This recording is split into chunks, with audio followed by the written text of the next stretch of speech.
नमस्कार. आपलं महाराष्ट्राचं सीईटी सेलचं रजिस्ट्रेशन कॅन्सल सुद्धा होऊ शकतं. कारण एक नोटीस काल सीईटी सेलनं वेबसाईटवर पब्लिश केलेली आहे. रात्री उशिरा नोटीस नंबर 20 आली. कंप्लेंट आहेत की आउट ऑफ स्टेटच्या विद्यार्थ्यांनी महाराष्ट्रामध्ये रजिस्ट्रेशन केलेलं आहे आणि या विद्यार्थ्यांना मेरिट लिस्टमधून बाहेर काढावं. तर अशी बऱ्याच पालकांची त्या ठिकाणी कंप्लेंट गेली. मेलद्वारे असेल, कॉलवर असेल. तर त्यामुळे सीईटी सेलनं हा जो विषय आहे तर यामध्ये नोटीस नंबर 20 न क्लिअर केलेला आहे. बघूया नोटीस मध्ये नेमकं काय आहे. आपलं रजिस्ट्रेशन कॅन्सल व्हायला नको. आपली ऍडमिशन झालेली असेल किंवा व्हायची बाकी असेल, दोन्ही कंडिशन बघा. आता जर समजा आपण ही नोटीस नंबर 20 जर डाउनलोड केली तर एकदा डाउनलोड मध्ये आपण ही नोटीस नंबर 20 बघून घेऊ की नेमकं काय दिलेलं आहे या नोटीस मध्ये, म्हणजे आपल्याला सविस्तर हे बघता येईल. बघा नोटीस नंबर 20 कालची डेट आहे 14/10/2025. आजची 15 तारीख आहे. रात्री उशिरा आली होती notice. Regarding complaints about out of state candidate registered for state counselling 2025-26. महाराष्ट्रामध्ये ही जी प्रक्रिया सुरू आहे या वर्षीची, तर महाराष्ट्राच्या बाहेरच्या विद्यार्थ्यांनी आपल्या स्टेट काउन्सिलिंग मध्ये रजिस्ट्रेशन केलं. मग ही सीईटी सेलच्या लक्षात आलं नाही का? पुढचा प्रश्न आहे. पण आता the online registration for MBBS BDS cap round 3 was conducted between 6/10/2025 आणि 8 तारखेपर्यंत हे चाललेलं होतं. हे सर्वांना माहिती आहे. पण हे जे आहे तर बऱ्याच विद्यार्थ्यांनी या ठिकाणी चुकीची माहिती भरली, चुकीचे डॉक्युमेंट्स अपलोड केले. जे विद्यार्थी महाराष्ट्रामधले नव्हते, बाहेरचे होते, तर त्यांनी ती माहिती चुकीची टाकली, डॉक्युमेंट्स चुकीचे अपलोड केले आणि त्यांचं नाव मेरिट लिस्ट मध्ये सुद्धा येऊन गेलं. पण हे बऱ्याच लोकांच्या लक्षात आलं, नंतर कंप्लेंट गेल्या.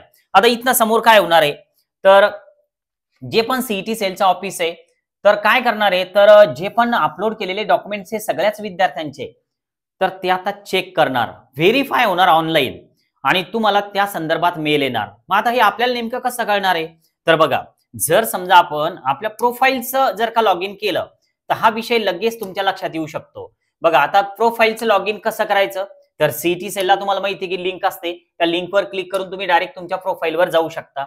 आता प्रोफाईलमध्ये तुम्हाला या अशा टॅब येतात, हे नेव्हिगेशन्स असतात. हे तुम्ही घरच्या घरी मोबाईलवर सुद्धा चेक करू शकता. तुम्ही जर मोबाईलला डेस्कटॉप साईटवर जर का टाकलं तर हे सगळे ऑप्शन तुम्हाला दिसायला सुरुवात होतील. यामध्ये नेमकं तुम्हाला इथनं समोर 2-3 दिवस काय काय चेक करायचं, रजिस्ट्रेशन कॅन्सल व्हायला नको. बघा आता हा जो विषय सर्वांनाच, ज्यावेळेस तुम्ही लॉग इन करणार आहे तर हे जे नोट आहे रेड कलर मध्ये, तर हे सर्वच विद्यार्थ्यांना येत असतं, सर्वांना येतं. तर त्यामुळे यामध्ये तुम्ही घाबरून जाऊ नका. Candidate who have cancelled oblique not joined MBBS BDS seats of round 2 has to unblock application and submit form once again from login. तर हे सर्वांना आलेलं आहे. तुम्ही कॉलेज जॉईन केलेलं असेल, तुम्हाला मिळालेलं नसेल, सर्वांना आलेलं आहे. तर त्यामुळे हे डिफॉल्ट आहे, तर याकडे दुर्लक्ष करा. बरं आता दुसरा विषय कोणता, काय बघायचं नेमकं तुम्हाला, तर यामध्ये हे जे सिरियल नंबर आहे, तुमच्या सिरियल नंबर मध्ये डॉक्युमेंट्स अपलोड पर्यंत, पेमेंट पर्यंत हे सगळं कंप्लीट आहे का, तर हे एकदा चेक करा. तुमचं रजिस्ट्रेशन जर सक्सेसफुल झालेलं असेल तर ह्या सगळ्या ज्या टॅब आहे तर ह्या कम्प्लीटच यायला पाहिजे. यामध्ये कुठेही रेड मार्क मध्ये इनकम्प्लीट दिसायला नको. तर हे तुमचं पहिलं काम आहे चेक करण्यासाठी. रजिस्ट्रेशन कॅन्सल तर होणार नाही जर तुम्ही हे व्यवस्थित जर बघितलं तर. काय काय करावं लागणार आहे, सीईटी सेल संधी देईल, फक्त त्याचा आपण त्यावेळेस व्यवस्थित त्याला फॉलोअप घेतला पाहिजे. त्या संधीनुसार आपण त्याला पुढं काय प्रक्रिया करावं लागतात तर हे माहिती करून घेतलं पाहिजे. बघा आता जर समजा या साईडला आपण बघितलं तर डॉक्युमेंट्स अपलोड नावाचं ऑप्शन तुम्हाला दिसतंय. ठीक आहे, आपण या ठिकाणी क्लिक करू, डॉक्युमेंट्स अपलोड वर क्लिक करू. डॉक्युमेंट्स अपलोड वर क्लिक केल्याच्या नंतर आपल्याला एक वेगळं पेज ओपन होतं की ज्यामध्ये आपण ज्या कोर्सेस साठी ऍप्लिकेशन दिलेलं आहे ते सगळे कोर्सेस इथं दिसतात. ठीक आहे, आता इथं अपलोड वर आपल्याला क्लिक करायचं. अपलोड वर क्लिक केल्याच्या नंतर सीईटी सेलचं नेक्स्ट जी विंडो आहे तर ती ओपन होईल. आता यामध्ये तुम्हाला तुम्ही अपलोड केलेले डॉक्युमेंट्स तुमच्या कॅटेगरीनुसार, आता इथं 10 डॉक्युमेंट्स आहे, होऊ शकतं तुम्ही ओपनच्या असाल तर तुमचे 10 डॉक्युमेंट्स तुम्ही अपलोड केलेले नसतील.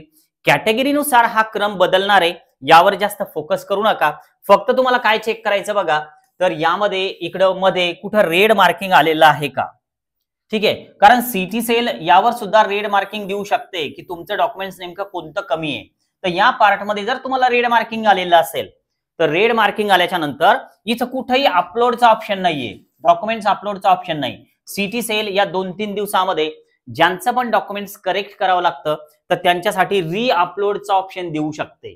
तर त्यामुळे तुम्हाला तुमचं प्रोफाईल सगळं लॉग इन करून बघायचं, डॉक्युमेंट्सच्या टॅबवर जायचं आणि यामध्ये समजा हे काही बारकोड वगैरे टाकलेले असतील नसतील तो प्रॉब्लेम नाही, पण काही रेड मार्क आलेले आहेत का यामध्ये तर हे चेक करायचे.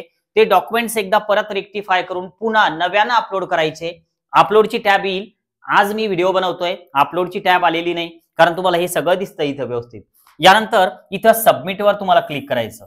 ज्यावेळी तुम्ही सबमिटवर क्लिक करणार आहे तर हा फॉर्म फायनली सबमिट होणार. 24 तास 36 तासापर्यंत वेट करायचा.